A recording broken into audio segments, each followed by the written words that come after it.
Welcome back to Movie Insights. Today I will show you a 2014 drama film based on true story, titled Against the Sun. Spoilers ahead. Watch out and take care. In the year 1942, the USA Navy is ready to attack Japan as revenge for what happened on Pearl Harbor by sending torpedo bombers and fighter planes over the South Pacific. On January 16th, Pilot-in-Chief Harold Dixon, Bombardier Tony Postula, and radio man Gene Aldrich are on a patrol mission when they find themselves separated from the other aircraft and unable to get their bearings. Dixon thinks they should get back to their carrier, but Gene discovers they're out of reception, and they're running low on fuel. Tony drops the bombs in the sea in order to gain altitude, but it isn't of much help, and since they still can't get communications working, Dixon decides he'll make an emergency landing before they lose all fuel and crash. The plane lands safely on the water and Dixon comes out with his life jacket on, dragging the life raft behind him. But his men aren't doing so well. They're having trouble ditching their seats and even almost drown, only managing to get out at the last second, which means they don't get to grab supplies before the plane sinks. Dixon and Gene drop their weapons too, so it's easier for them to float, but Tony is stuck with his. After some struggle, they manage to inflate the raft, although it's upside down. By tying their life jackets together and throwing them over the raft, they create a handle that allows them to pull and turn the raft over so they can finally climb on it. Now they just have to wait to be found. The next morning, Dixon and Gene exchange a few words over what happened, each man indirectly implying the other may have done something wrong. Seeing as such conversation takes them nowhere, they decide to take watch and stay alert in case a plane comes by. Turns out they're in luck and a plane does fly nearby a few hours later, but it doesn't come close enough to see them, even when they take off their shirts and wave them around as they yell. The plane leaves soon, and Dixon explains this was their only chance. The plane was on a box search and won't break course that could risk them into enemy territory. The war is more important than 3 soldiers. Procedure says one quick look is all they get. Thinking of their survival, Dixon declares the raft to be a ship of the USA Navy and him her captain, so Tony and Gene will be following his orders. They take inventory of the things they have in their pockets, but it's not much, mostly a bunch of tools and random things like wires, plus an empty water bag. Gene also has a knife that Dixon orders to be kept in his pocket to avoid the risk of cutting the raft. To protect the raft and avoid wearing it off, Dixon also orders them to take off their shoes and throw them in the ocean, but he doesn't throw his own, which irritates Gene. The hours and the days begin passing as the soldiers try their best not to let the isolation drive them crazy. They chat about various topics, sometimes even sing to keep themselves entertained. Tony obsessively cleans his gun, but also promises Gene he'll introduce him to his sister since they'd make a wonderful couple. The sun is scorching during the day, so they little by little lose each layer of clothing, gaining blisters on their skin. The nights are cold, and when they sleep, they're haunted by nightmares involving drowning or the guilt of the possible mistake that got them in the situation in the first place. The 3 of them don't sleep at the same time though. One always stays awake and they take turns to watch in case they find a plane or an island. It's during one of these watches that Dixon decides to relieve himself in his own shoe and drink his own pee to at least try to satiate his thirst a little. One morning, when they feel a nice breeze moving the boat along, Dixon makes some calculations to have a vague idea of where they are heading. There's a chance they'll reach some islands, but it'll be weeks before that happens, so Gene decides he wants to try fishing to avoid starving to death.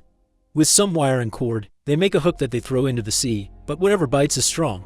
Tony has to help Gene pull back, and when they finally recover the end of the line, the hook is gone, reminding them there are some dangerous creatures out there. But Gene doesn't give up. He just makes a new hook and throws it again, leaving it in the water as long as necessary. Eventually though, the heat gets on his nerves, so he puts on the life jacket and jumps off the boat to freshen up. Tony wants to go after him, but Dixon says they should do it one at a time for safety. He also reminds them there are sharks in these waters, which scares Gene into swimming back onto the raft and Tony into refusing to jump in next after all. As days continue to pass, tension grows among the men, and Dixon's paranoia makes him keep on asking his men what happened on the plane, as if trying to find someone to blame for their situation. Thirst is also starting to be a problem, and Tony thinks he could perhaps have at least a sip of seawater, but Dixon stops him before he does something stupid. Gene comments on how many more shoes they may fill with the yellow stuff when he's suddenly interrupted by Dixon crying out in triumph. He's found a pencil in his pocket that he had overlooked before. Now he can draw a chart and keep an eye on the direction they're heading. If they want to reach the island, they need to keep the wind in their favor. Using one of the life jackets, some cord, and some wire, they make a sea anchor. This way they can avoid being blown the wrong way if the wind shifts. The other problem continues to be their thirst. Gene teaches the other 2 how to pray and ask God for rain, but it isn't until later in the night that the weather changes. Laughing in happiness, the men collect as much rainwater as they can on their shirts and the water bag. After a week of being adrift, Gene finally gets tired of failing at catching anything with his hook, so he takes out his knife, ignoring Dixon's protests and worry over the raft. After a few random stabs at the water, Gene is successful in a big way. He's managed to kill a shark, which they bring onto the raft and open to eat the little fish it recently consumed. They save the shark meat in their socks to be used as bait later. This little dinner of theirs, though, has some serious consequences, because they keep throwing the shark blood into the sea to keep the raft clean. Other sharks have smelled it and are now following them around. So when one night, a sleepy Gene distractedly puts his hand in the water, it gets bitten. Luckily, he takes it out before he loses it and Dixon wraps it up with Tony's bandana, but the damage is done.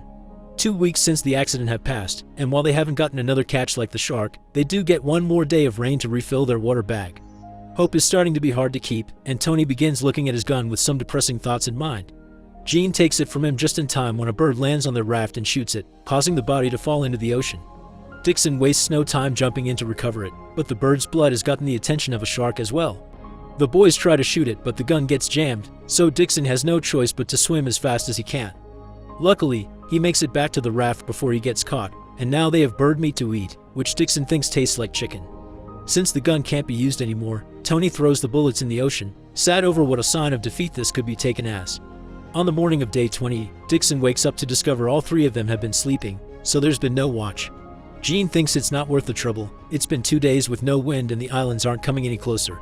He calls out Dixon for his map, not understanding how he could have calculated their position anyway if their plane had been lost and they didn't even know what their starting point had been. He also thinks it's Dixon's fault that the plane got lost because somehow he had flown them out of range. After lots of arguing and yelling, Dixon admits he had been expecting to see islands a couple of days ago, so yes, their course is off. His memory finally kicks in and he remembers what happened on the plane. He had fallen asleep. It was only a couple of minutes, but still enough for them to miss their turn. He apologizes for his mistake, knowing he will never be able to make up for it. A depressing mood falls over the raft, so trying to make things better, Gene picks up the chart and says that while it may not be perfect, it's their only hope to return home. When Tony makes a joke about producing their own wind, Dixon gets an idea. Using Gene's knife, he cuts off the soles of his shoes, which they proceed to use to row. A month after the incident, they finally get some rain again.